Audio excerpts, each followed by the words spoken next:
Please refer to the specific model after it has been disassembled. If the car key is out of power, you can change it yourself, saving money and time. This video lets you know how easy it is.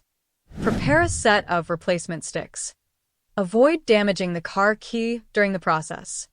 Look for grooves on the side of the car key. Insert the small stick into the side groove. Gently pry open the back cover. Gently detach the battery. Durable and does not damage the car key. The cover is back to the back panel. In this way, the key was resurrected with full blood.